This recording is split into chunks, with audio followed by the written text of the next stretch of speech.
votre parcours tout à l'heure, Daniel, et de vos divers talents de comédien, une chose que peut-être nos téléspectateurs et nos spectateurs ne savent pas, c'est que vous avez doublé pléthore de comédiens américains, les plus connus étant Travolta, Harvey Keitel. Comment vous faites Harvey Keitel. Ah ben je me cassais la voix avec lui. C'est ça, oui. Parce qu'il a une voix rauque et donc en fin de journée j'étais un petit peu... Danny DeVito aussi très différent. Danny DeVito c'est terrifiant parce qu'il ne respire pas. Ah oui, il parle très vite. Il a une rapidité comme ça, c'est hyper fatigant. Alors c'est vrai que la synchro, c'est pas un art mineur. Parce qu'on a l'impression que, bon, non, c'est très important parce que quand on voit le travail d'un acteur comme Harvey Keitel à l'écran, il faut approcher son travail avec la voix. Et c'est, quand on a un acteur aussi magnifique, c'est quand même, c'est un acteur qui te fait progresser. Voilà. Alors, écoutez, moi, j'avais l'impression que c'était pas si compliqué que ça, mais je me trompe certainement, mais en tout cas, ça me fascine.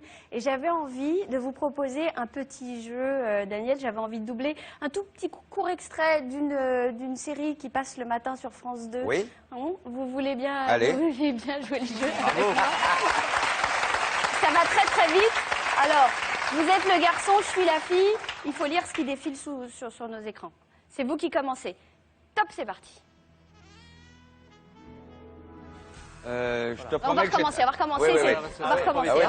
va beaucoup trop vite. Faut pas qu'il démarre en milieu de phrase. Commencez pas quand on n'y est pas. Faut pas qu'il démarre en milieu de phrase, c'est une catastrophe.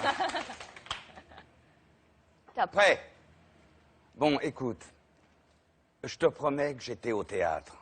Arrête de me prendre pour une truffe. Mais non, je te promets. Je suis allé voir hier est un autre jour au théâtre, en plus c'était super. J'ai trouvé ça, mais waouh!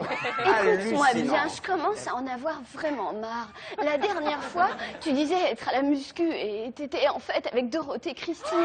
Et maintenant, tu me dis que t'es allé voir Daniel Russo, mais je sais plus quoi croire. Quoi penser d'ailleurs? Eh ben, tu penses pas alors? Attends, mais tu me fais rire avec ton Daniel Russo. Moi aussi, je fais des trucs. Tu penses être le seul à avoir une cultive? Une culture, ma puce, pas une cultive. C'est très bien. Non, c'est difficile. Bravo. Parce que, je veux dire que là, c'est là qu'on voit que c'est un métier. Ah, c'est un métier, c'est pas facile. Et c'est comme ça que vous faites vraiment? Il y a des trucs qui défilent sous l'écran? Oui, absolument, oui. Très impressionnant. Et ça va vite, hein? Oui, mais vous savez, la première fois que je suis arrivé, il y avait quand même les Francis Lac, Jacques Balutin. C'est ça, des voix.